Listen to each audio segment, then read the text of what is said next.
Why don't people like the All-Star game more? And I think they actually do like the All-Star game. I think it's just trendy to hate on it, and the haters are louder, which is true for everything. But I really thought this was a great All-Star game and a great weekend, and all anyone wants to do is rag on the dunk contest. And it's like, yeah, but there was a lot of other cool stuff. I don't understand why it has to be all negative. I really have always enjoyed the All-Star game very much. And it's this arena where you don't get to see this kind of stuff happen very much. I understand that it's a pickup game and there's not a lot of defense played, but honestly, that's what I enjoy about it. It's a pickup game. If I were to go up to the gym and saw 10 NBA players there, and all they were doing was crazy moves and dunks and stuff, I don't think anyone there is going to complain about it. I think they're going to be like, dude, you gotta know what just happened. Texting everyone, come down here now. This is the craziest thing. Just because it's on on TV and on an NBA court means that we don't like it now? It's weird. It was an amazing game. So I want to go through the box score of that a little bit. I really like the skills competition. We could talk about that. 3-point is always good. I have some ideas for how to improve the dunk contest that I think can work. LeBron back in Cleveland was really cool. I liked that. And then I want to look forward towards the second half of the season a little bit. So, well, second half is pretty ridiculous, but we can get into that too. Let's start with the box score.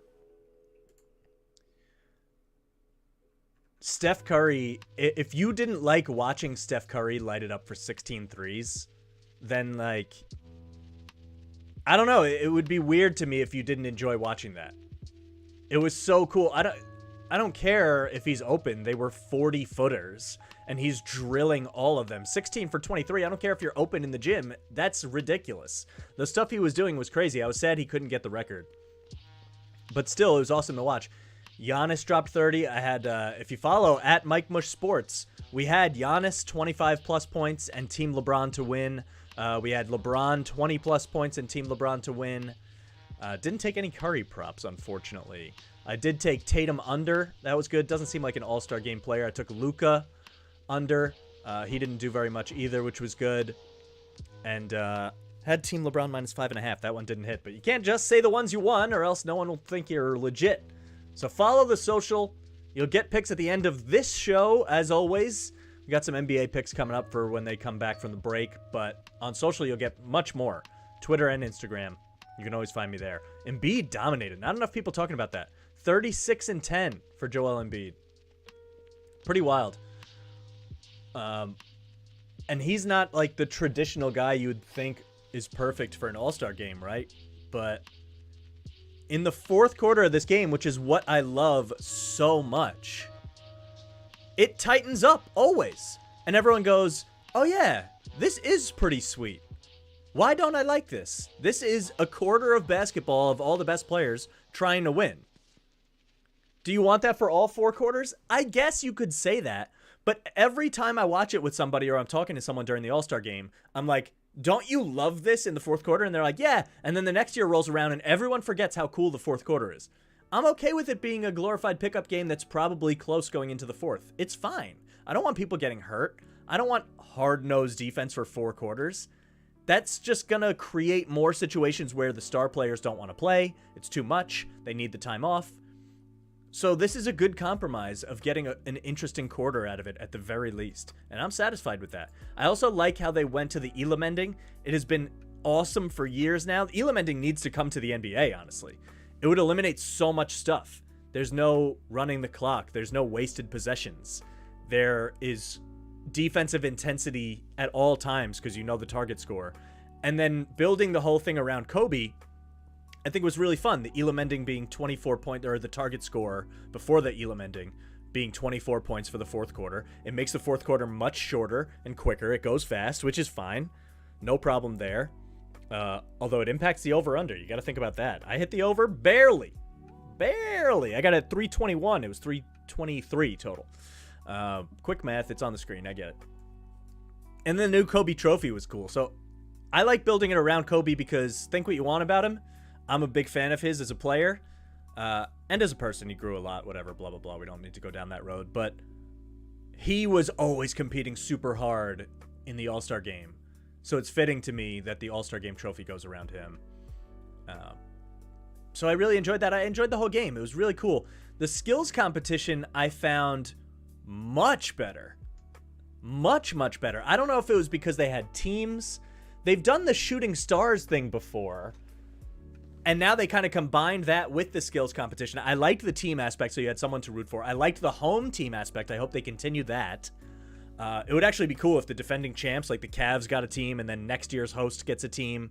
That would be interesting. I wonder where the All-Star game is next year.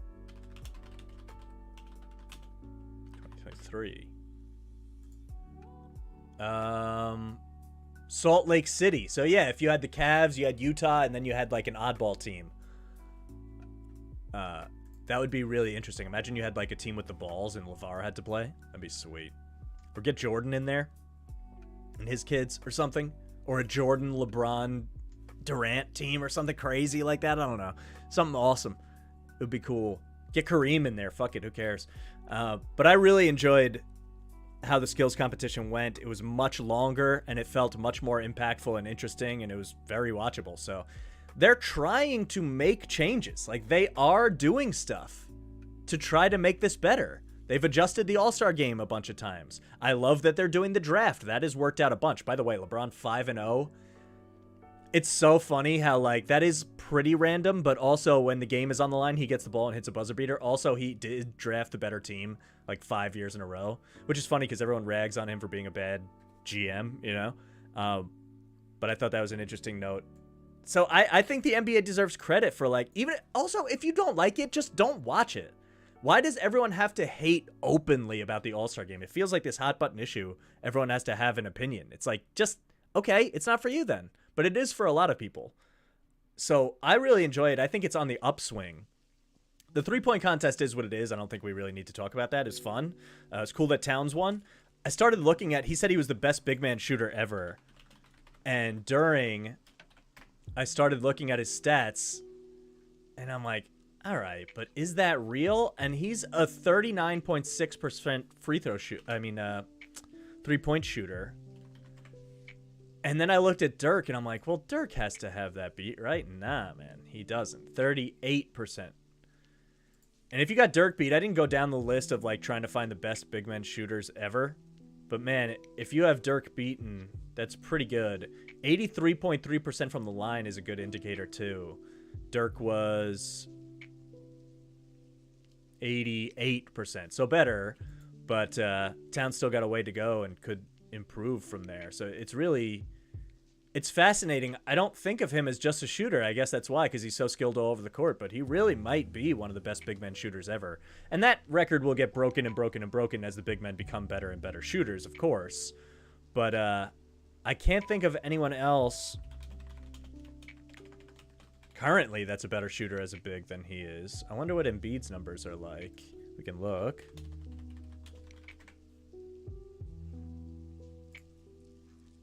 Embiid 33% and the free throws 80%. So also good, but not even close. Let's look at the league leaders.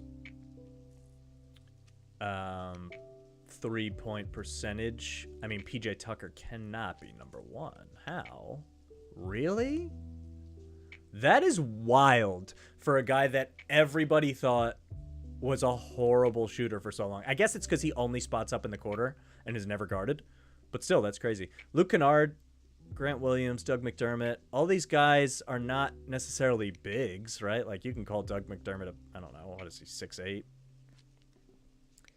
Who's the first big on the list? Towns. Who's the next big on the list? Bobby Portis. Interesting.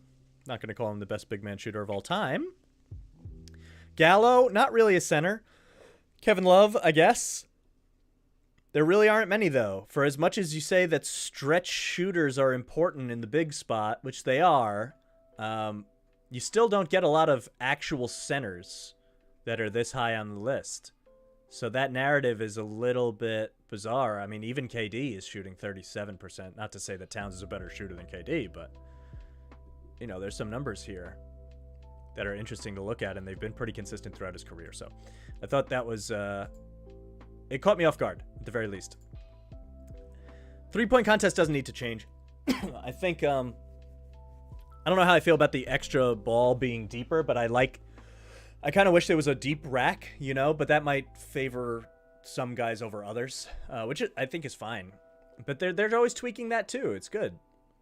I have no problem with the 3-point contest. People were saying that the 3-point contest should be last. The broadcast, by the way, they might need to change the broadcasters because, first of all, Mike Breen needs to be there. He's the best. And Van Gundy, too. I don't know why they're not on there. But, I mean, it's a TNT product. I get that the rights will change and blah, blah, blah, whatever.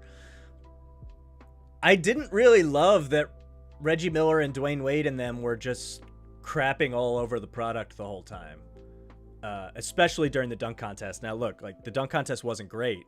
I mean, that's an overstatement. It was bad. And it has been bad for a while. But don't openly destroy your own product on the air constantly. If you want to make, like, a zing like Van Gundy does, like a rib that's knowledgeable and interesting, cool, I'm with that. But don't just say how boring it is constantly and how bad. Like, we're watching it, man. We get it. Try to pump it up. Give us some info about these players, maybe. Give us some personality. Give us some dunk contest history. We don't get any of that. And I want it to be colloquial, and I want it to be interesting, and I want it to feel like you're in the room hanging out with these guys. But that doesn't mean you need to be just negative constantly. It kind of ruined it for me. Not that it was going to go anywhere anyway, because it was a bad product. But still, I found that weird. I do have some ideas for the dunk contest, though. Rather than just, like, putting the 3-point contest last or getting rid of the dunk contest, there's too much history there. You can fix this. And there's 2 ways that I think you can fix it. I'm sure there's a million other ways, but this is what I thought of. You want to get the better players in there, you have to offer some kind of incentive. So what they did for the All-Star game, so that teams would try at the end of quarters, was that they're donating a bunch of money, I think it was $100,000 or something like that, for the winner of every quarter of the All-Star game. There's no reason you can't do the same thing with the dunk contest.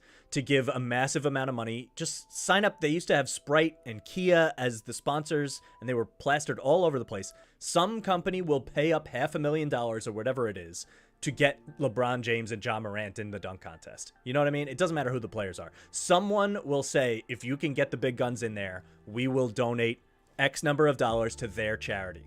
And all these big players have foundations and charities of their own, which is very great. And you can get them. I think you can do that. Or if you want to go really oddball, now this didn't work with the MLB All-Star game because it was too much. But I think you could offer actual real life incentive for a dunk contest winner. Like, I don't know, some kind of contract bonus, some kind of, maybe the team with the winner gets tiebreaker rights for the draft. I mean, something minor, but something real. There's no incentive for these guys to get in there, and they're worried that if the dunk contest stays uncool and bad, that the first guy in is not going to be the one to bring it back. They need to incentivize a really good class overall. 4 good people. Also, it doesn't need to be 4.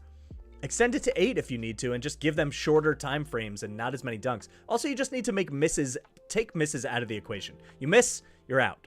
That's it. So if you get more than 4 people and there were missed dunks, kick them out, move on the people that got it down. You saw insane dunks in the All-Star game, and nobody missed. There was maybe, I don't even remember if there was a missed dunk. I don't think so. So these guys can pull it off. I actually think at some point they're trying stuff that's maybe too hard. Or they're not good enough at it. Or not prepared enough. I don't know what it is, but you got to remove the misses from the equation. That's what really kills it. I don't even know if it's because of the players. I do think it sucks that the players aren't interesting. I think it's fine to keep a rookie in there. Like, Jalen Green is cool. He should have been in there. So I think there's 1 slot for rookies, and then you could expand it to 8 from 4 and try to get 4 All-Stars in there. It doesn't matter which All-Stars. Just make sure there's representatives. And then you could have 3 oddball ones, which is fine. You could still have the defending champ. You could have a former champion. You could have blah, blah, blah. That's all fine. But they need incentive to be in there. Why is Ja Morant going to join the dunk contest? You have to figure out a way to get him in. And I think either giving something to his team or giving some money to the player or money to charity is a good step in that direction. And then I'm sure there's other things. So if you think of any, at Mike Mush Sports, or put it in the comments or join the chat. Tell me what you think, because there's got to be ideas to reinvent this. They've been reinventing everything else, and the dunk contest has just stayed the same. Also, I think it'd be really interesting. Raise the rim. Can we do like 11-foot rim? That'd be wild. They've done it for some weird other dunks, but you know, you just got to get you got to get creative. You got to get people to care. You got to get interactive. Maybe do fan voting. I know that goes like really ugly at times, but I don't think anyone cares for the current voting system. Also, why is it only 6 to 10 that you can give? Why can't it be 1 to 10? There's so many like oddball things that can make it better that I feel like there's room for improvement there, and I think the buck has stopped. I think next year has to be the new one. The other idea that I have is, if you guys have ever heard of Team Flight Bros, they're on Instagram. There's a few of these dunk accounts, you know, but they do wild dunks. Like, we didn't see any of that. And I'm just picking random ones. Look at that. These guys are doing crazy stuff. Look at this vertical. You can get guys that aren't in the NBA.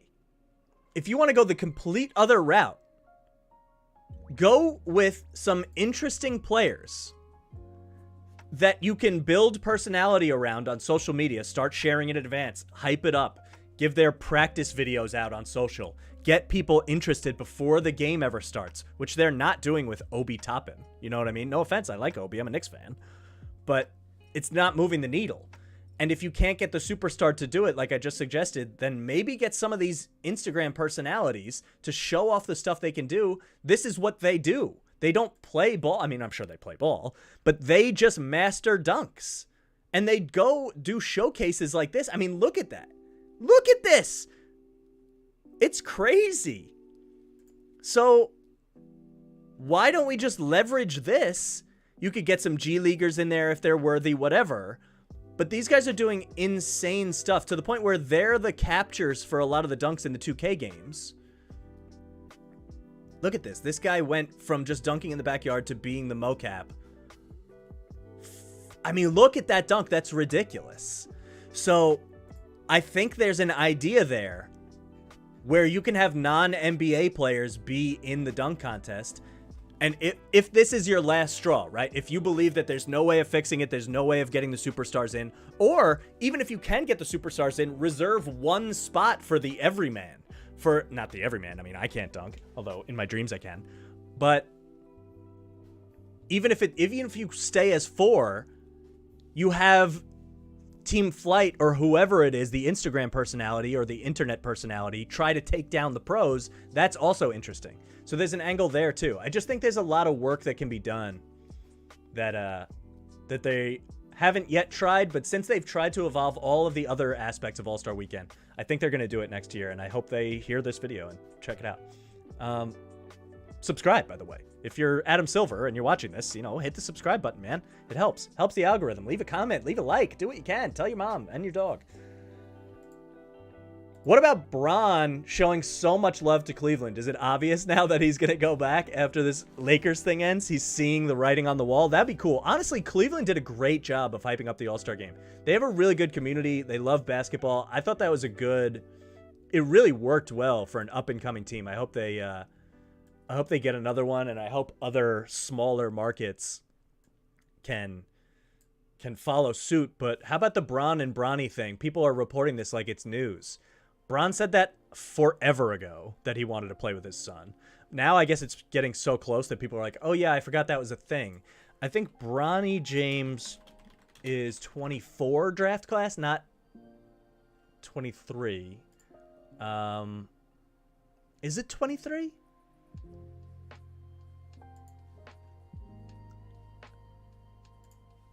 $2024.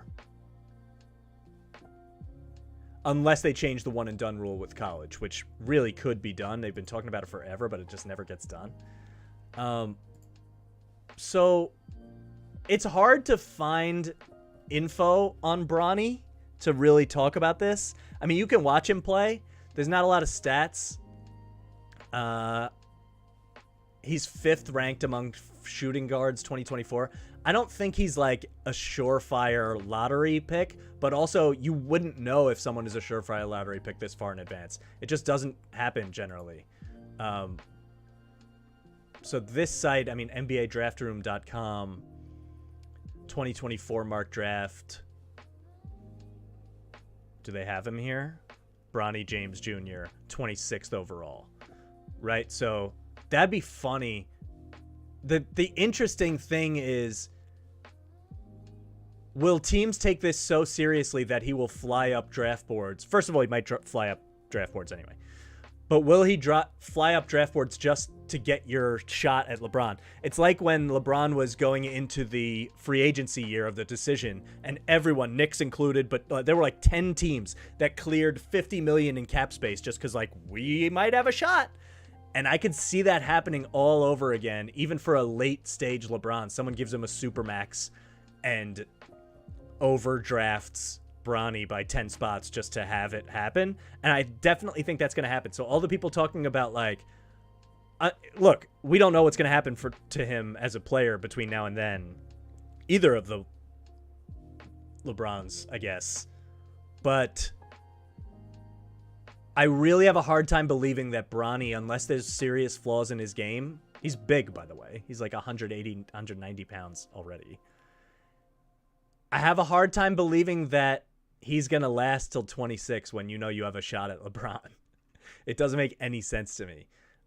So unless he's wildly flawed next year, then who knows? I mean, I don't know if you can even get numbers. I tried to look them up. It's really hard, though, to get your hands on anything. They don't do much. Yeah. They really don't do much. It says 7 points per game. Who knows how accurate this is? I don't know what any of this is. There's nothing real here, in my opinion.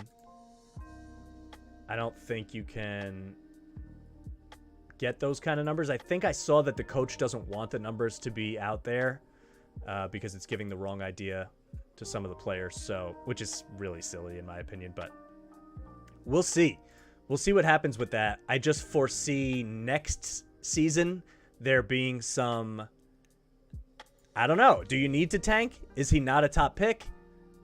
Do you want to start compiling assets for that draft so you can trade around and make sure you get the right spot?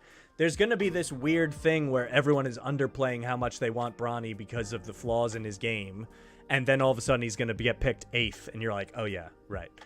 I can't imagine him going 26th to a team that's actually good and in the playoffs, and then they also get LeBron. It's like, no one's going to let that happen. So, yeah, it's interesting. We got to keep an eye on it, but this isn't news. He's been wanting to do this forever. Let's look at the standings now, because going into the second half of the season, which, by the way, it's not the second half of the season. There's 82 games, and we've already played 59. So that's crazy. There's like some teams have like 20 games left. A little more. But this is the home stretch. And this is where you see, coming out of the break, the contenders really separate themselves and start to contend. But they also start to think about resting people for the playoffs. And, you know, I think there's some of this with KD's injury too, is like, don't rush him back. Anyone who's out now, don't rush it. You can sit another 10 games and then have 10 games to ramp up towards the end of the season and then feel really ready. So I think there's going to be some teams that are doing that, and then there's going to be some teams like the Sixers that are like, okay, get Harden in here. We got to get our chemistry going for the second half. The teams that made big changes are really going to have to emphasize that time. But if the Bucks sit Giannis every now and then down the stretch, it's like, yeah, of course, they're not going to make the 1 seed at this point. I mean, they could. It's bunched up in the East, but it's a bad example. But still, teams that are sure they're going to make the playoffs, I wouldn't be so sure that the contenders are just going to smash on a nightly basis until maybe the last 10 games of the season. I think you still got to keep an eye on who's playing. And a lesson I've learned the hard way many times is don't put in your bets until right before tip-off. I know you kind of want to get good odds, but the risk is way too high when people sit at last minute. What I really wanted to talk about is teams that are going to tank are going to really start to do it now. The Pacers, I think the Knicks are in this equation, but they're so dumb that they'll probably try to win games. The Wizards will try their best to get lower. Although they have Porzingis coming back, I mean, who knows? The Pistons, definitely. The Magic, the Pacers. The Rockets, the Thunder. The Kings, not the Pelicans. They made a trade for McCollum. They're going to try to go for it. They don't have their pick anyway. But I think it's an interesting thing to see, and we need to take note of it now, of whether these flattening out of the tanking and the draft position rules, the percentages are much more equal among the last place team, the second to last, the third to last place team, that I don't think it's worth it for you to tank all the way. Personally, I don't think that. I don't think that NBA GMs will care, and they will continue to tank to ensure that they're in the bottom 4 or whatever it is, whatever has the biggest chance. But to me, I would start trying to win games. I mean, if you're the Rockets, you're like, we're going to have a good pick. It doesn't matter. And if we need to trade up to number 1 overall, then we'll give up assets to do that. But I would rather start to create a winning culture. It's not that this is anti-tank in general. It's just that with the rules the way they are, I think you can get away with both. I think you can watch some of these teams tank their way out. Their roster isn't good. They start shutting down any of their good players. That will definitely happen.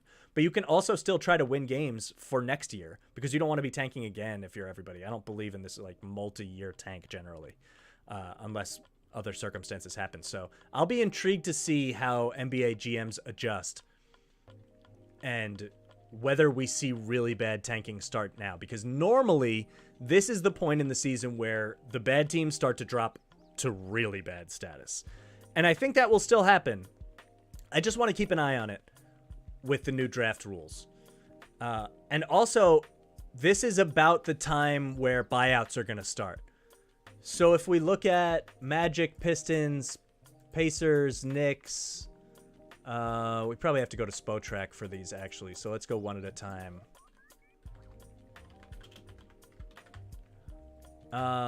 Let's see if there's any buyout candidates for... Can I look at multi-year? Yeah, this is what we want. Like, Gary Harris definitely could get bought out. Robin Lopez. Those are good buyout candidates already. Can I just change the team? Yeah. So we want to look at really bad teams, right? So let's just, doesn't matter where they are. Detroit. We can go to... Bagley's going to stay. They just got him. Rodney Magruder, not so much. They actually don't have any real buyout candidates, unfortunately. Dead cap, hilarious. Blake Griffin's still making $30 million for the Pistons. Yikes! But that's what buyouts are. This is what happens. You know, you could get players like that, just maybe not on the Pistons this year because they already kind of did it. Rockets. Still can't believe Eric Gordon didn't get moved, but he has a big contract, so I doubt you'll see a buyout here. You'll see him get traded in the offseason. Same with John Wall. Dennis Schroeder, I guess they're going to keep him. He could definitely be a buyout candidate, just like Goran Dragic already was. So that's an interesting one who could go to contender for sure. I wouldn't be shocked at all by that. I don't think he'll be going back to the Lakers, but actually you never really know. Who else? Pacers, maybe. There's a lot of buyout candidates and a lot of buyers, right? Lance Stevenson. I think they kind of like him there for cheap. He's a good culture guy, but I could see him being picked up and not playing for a team. Jalen Smith just got there. TJ Warren injured, won't happen. Rubio injured, won't happen. Maybe there aren't as many as you think, but then again, there's some that always sneak up on you. Let's look at the Knicks, I guess. Well, let's look at I skipped the Pelicans for no real reason. I think they're trying to compete, but you never know. Tony Snell could be a buyout. I don't think that'll be too much attention. The Knicks could buy out. They're not going to buy out Mitchell Robinson. They're going to try to bring him back, I would imagine. Taj Gibson. I don't know. The Knicks are just stupid is the problem. I don't know who they're going to really... Maybe Kemba. It would kill me. It would crush my soul. I could cry right now even saying it, but it's possible. Although I think you just bring it back, right? Like, what benefit is there to buying him out? I don't know if there's a rush to be doing that. Well, especially maybe you could like trade him in the offseason for a second-round pick or whatever. I still think there's that kind of level of interest at least. Or just keep him, by the way. Could do that. Thunder. Yeah, I haven't hit that many buyouts yet. Robin Lopez is the cream of the crop. Is that real life? I don't know who the Thunder are really going to buy out. They don't have any. I mean, Derek Favors, I guess. I'd rather have Robin Lopez, if I'm being honest. All these bad teams, like really bad, are just perennially bad to the point where they only have... I think we started with the Magic, right? So, yeah, Gary Harris, still Robin Lopez. But they have young players already. They don't have vets.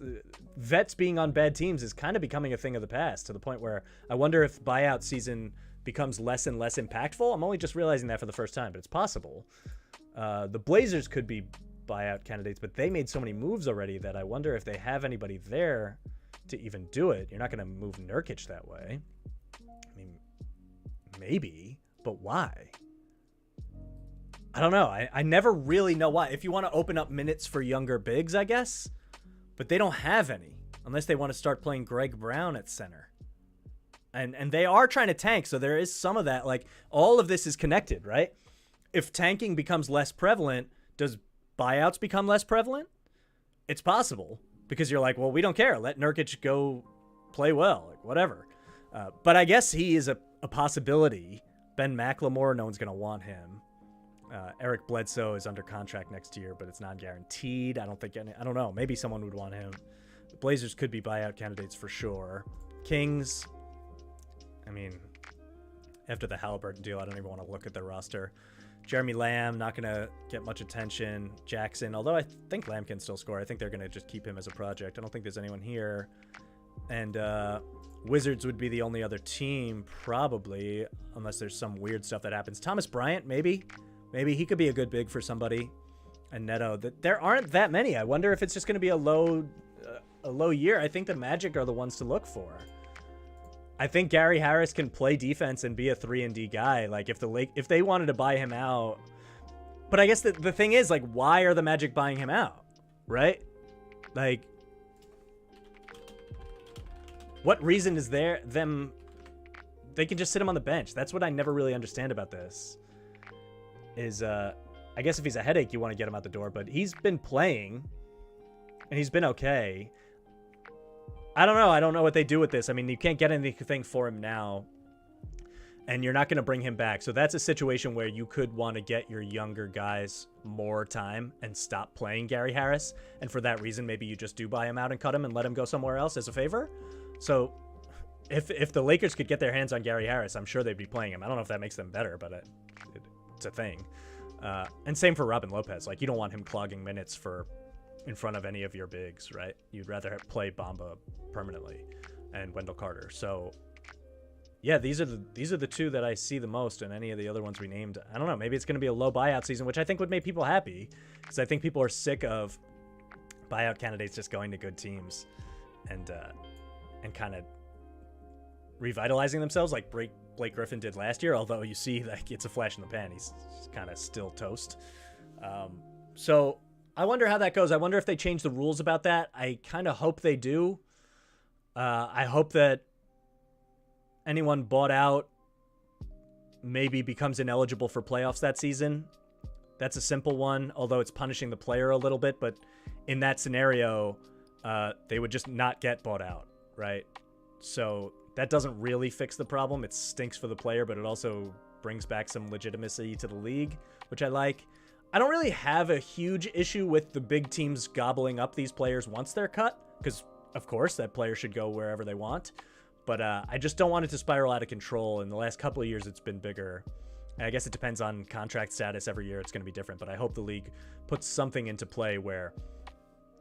or they just move up the date, right? Like, every league has a date where if you sign a player by this day, they can or cannot appear in the playoffs for you. And... just move that up, like move it up before the All-Star break, that date, so that if you buy people out, like, sure, if it's helping your team to get Robin Lopez out of there to open up minutes, then buy him out. But just know that he can't play until next season. Or he can play, but he can't play in the playoffs. I'd be fine with that too. Like, if a contending team wants a big body just to take up some space, but they can't play in the playoffs, they want to sit him on the bench and they become a coach, and then if you want to bring him back next year, cool, I'm good with that. But ruining the playoff integrity is a little bit of a bummer, so I hope they think about that. Only thing left now is the picks. We're back. We've been crushing picks constantly. Picks are up a lot. Year to date, let's see. They are, I can tell you in a second, up 37.6 units in about 7 weeks, which is pretty good. That's across all sports. Basketball's been good. I don't think we're down in any sport, actually, which is awesome. UFC and football have been our two best, but NBA is my favorite sport, so we're turning it up now. We're getting interesting. And Thursday games come back. If you're listening to this before Thursday, congrats, you get the picks. I'm looking at the odds now, and I have 2 different picks, one parlay, one straight, for the Thursday games. We're going to try to employ some new strategies of just fading these tanking teams that are trying to lose, especially after buyouts. Morale after the All-Star game, it's hard to get it going again, I think, especially that first game back. All the good teams are so gung-ho on getting back in there and making their run towards the playoffs, and all the bad teams are like, we still need to do this for another 20 games. So the first parlay I have is Cavs money line at Pistons, Warriors money line at Blazers, and Suns money line at Thunder. Road Warriors plus 102 for all those. Just fading bad teams that are not actually trying to win and taking good teams that are interested. The only dicey one there is the Suns because Chris Paul is out for a while, but I actually think they're going to rally, and Devin Booker is just going to go beast mode and go back to like that faux point guard role, which doesn't make them a better team, but it allows them to crush the Thunder in the first game back. And I think you'll see that, and then you'll see them scuffle for a while and then figure it out towards the end when the playoffs roll back around. So that's Cavs, Warriors, Suns on Thursday, plus 102 to parlay those. And then I have Grizzlies on the road at Timberwolves, taking all road dogs. I like a theme. I like a narrative. Minus 135 for the Grizzlies at the Timberwolves. I just think the Grizzlies are so good. And I think the Timberwolves are a little underrated, but I think Ja is going to come out after that All-Star game guns blazing. I think this Grizzlies team can smell blood in the water. They know that they are right there in the West. With the Chris Paul injury now and the Warriors still trying to find themselves, they got to get Wiseman back. They got to work Clay into shape more. You know, the Warriors are probably better than the Grizzlies. I'm not saying they're not. But I don't see a reason why the Grizzlies can't come out of the West. Like, I'm not saying they're going to beat the Warriors or the Suns if Chris Paul is back, but they should be smelling blood in the water. This team is really good. They didn't make a move at the deadline because they believed in what they had already. And I think Ja could really bring it up to another level. And I'm excited for it. So give me them minus 135 against the Timberwolves team that is improved, no doubt. I mean, they're above 500. Good for them. I just still think of them as a pretender.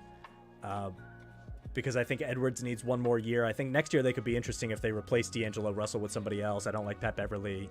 I think Ja will take it personally against Pat. And, you know, we're diving too deep into one game, but those are the picks. So there you go. Hopefully we win them. Hopefully you profit.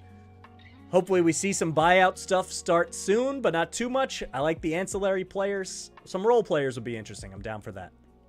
Follow at Mike Mush Sports. If you're into non-sports stuff, the Link Podcast, at the Link_podcast. We just recorded Sports Tangential, which will come out on Monday, an episode about the sports cards craze, which I'm getting into. Just bought a nice Ja Morant orange refractor prism card, if you're into that.